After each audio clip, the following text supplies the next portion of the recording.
Oh my gosh, Ian, I am so hungry after listening to that. Ah, so Mission many, accomplished then. I thought I heard some stomachs growling out there. so many good suggestions. I forget how fantastic a New Orleans food is, even though we eat it all the time. But again, I could eat beignets till the cows come home. They're so good. But I know I always want to know where the food critic's favorite restaurant is. Do you have a favorite? Oh, all the puppies are cute. That's such a hard question. But, I have to be honest, and I can just look at where I go most often.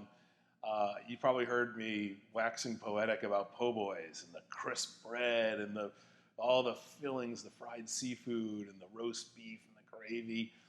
I Mm-hmm. love a good po' boy. And, when people come in from out of town, they want to get po' boys. When we're just looking for some comfort food on the weekend, we get po' boys. And we just want a quick lunch somewhere, we get po' boys. We eat a lot of po' boys. And the place where we usually go is Parkway Bakery and Tavern. It's on Bayou St. John in Mid-City, not that far from Tulane's campus. Nice little field trip out there to Bayou St. John's, cool area. You can get po' boys to go, take them out on the bayou, watch the water go by. It's pretty nice. Just sit there in the restaurant, eat a po' boy, and watch New Orleans life pass by.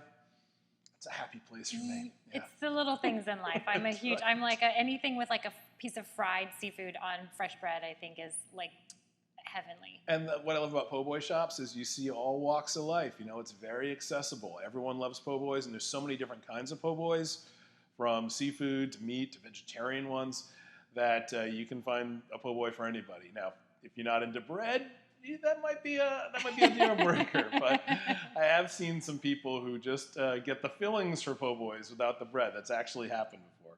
Oh my gosh. Well, I remember when I moved here, I was never sure if New Orleans food was spicy because I always hear, Tabasco's from Louisiana. Is all New Orleans food spicy?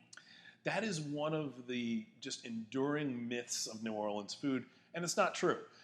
What New Orleans food has is a lot of flavor. It has a lot of seasoning.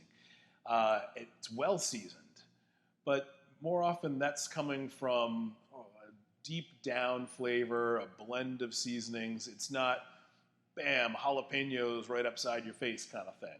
Now, there are some spicy dishes. You go to a crawfish boil, you're going to get some cayenne pepper cooking through that thing. Yes, you are.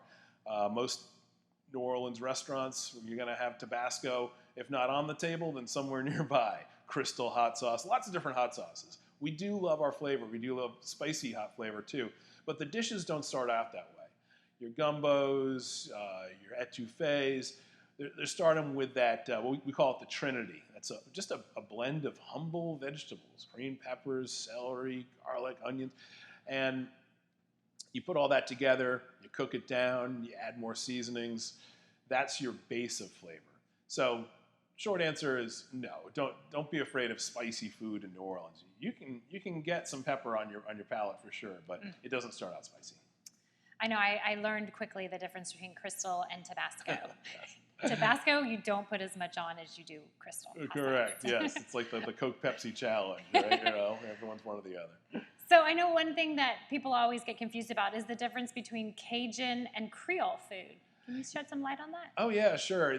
Those two terms tend to get used interchangeably outside of Louisiana. They talk about Cajun Creole food just to mean Louisiana food or New Orleans food in general. But in practice, it's very different. When we talk about Cajun food, we're talking about food from the countryside, from the areas outside of New Orleans, the bayous and the prairies around Louisiana, out towards Lafayette, areas like that. That's country food, country cooking. Creole food is New Orleans food. It's city food. It comes from a port city. Now, in practice, a lot of the dishes are the same. Cajuns make gumbo. Creole cooking has gumbo. Etouffee, your jambalayas, a lot of it crosses over. The difference is how they're prepared. So you look at let's take jambalaya, right? So jambalaya is that rice dish, usually has a lot of meat in it, sometimes seafood. In Cajun country, it's going to be brown, a lot of smoked meats. In New Orleans, much more likely to have tomatoes thrown in there, maybe some more seafood, a little more colorful. So basically, it's playing from the same songbook, but taking the tunes in different directions. You can think about country and R&B kind of being the difference, right? I know I always hear the discrepancy between putting okra in your gumbo and that is an okra gumbo. From people in New Orleans, I find they put more okra in their gumbo. And outside of New Orleans, if you are eating okra gumbo, it could be anything in it because it has gumbo. Because that's okra.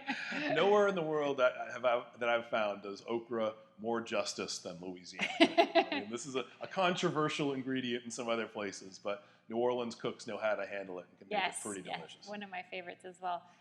So this is probably one of the most important questions. If your friends' parents are coming into town, Ooh. Where are the recommendations for restaurants that we know they're paying? So where should you splurge to go out to eat? One of the glories of New Orleans food is that you can eat well for cheap, right? We talked about some of the markets and groceries, the po' boy shops, the crawfish boils. Wonderful food for not a lot of money. But we also have world-class restaurants in this city that are a true delight in every sense, and they can be very expensive. So if someone else is footing the bill, if the parents are coming in, they really want to be impressed.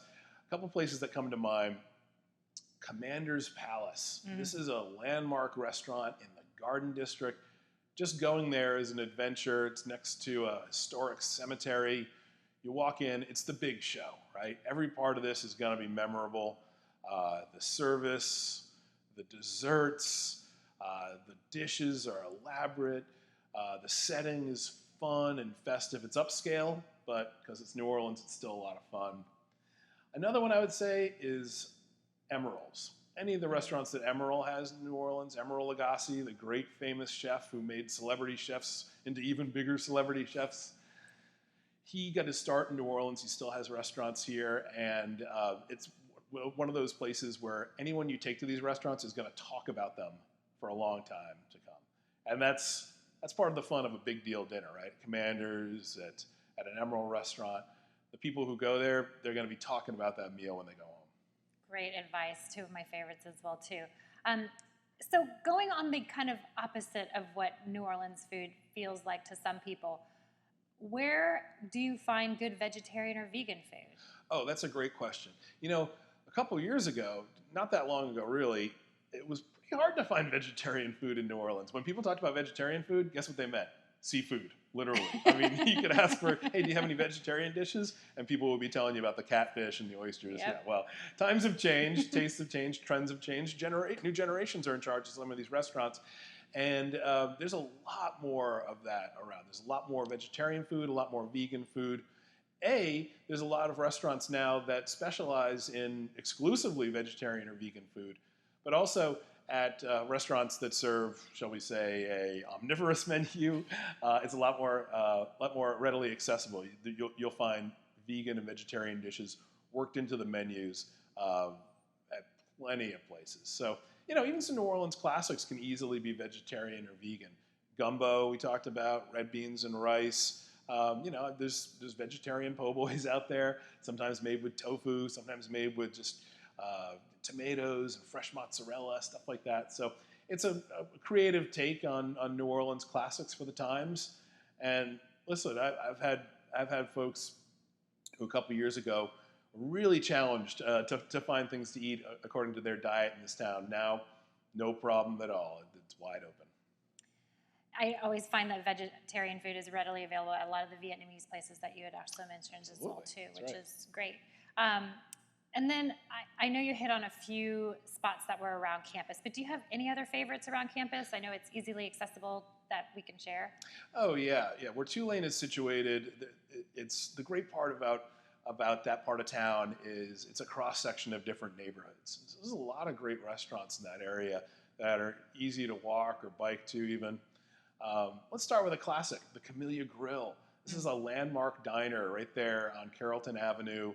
A cheeseburger, a chili cheese omelet, chocolate milkshake. Those are just some classic Americana flavors that are right at home on the Camellia Grill. It's a classic American diner. You mentioned Vietnamese food. On Maple Street, Ba Chi Canteen is one of my favorite restaurants for a bowl of Vietnamese pho for spring rolls. And that's a younger generation running that place too. They do traditional Vietnamese dishes very well, but they also get pretty playful with it. Across the street, I love Satsuma Cafe for coffee, for a juice, for a lighter breakfast, or something a little heartier. Let's cross Claiborne Avenue, behind the football stadium and the sports complexes there.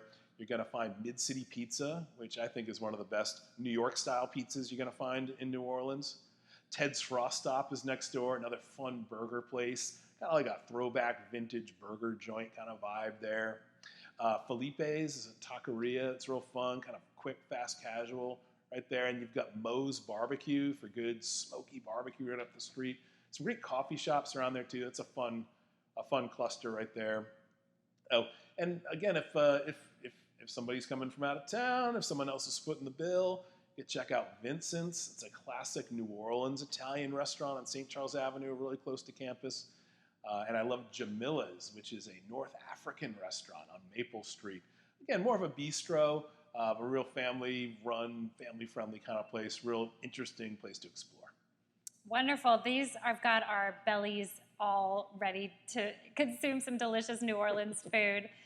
Thank you so much. We really appreciate you coming here and sharing with the freshman class at Tulane some of your favorites.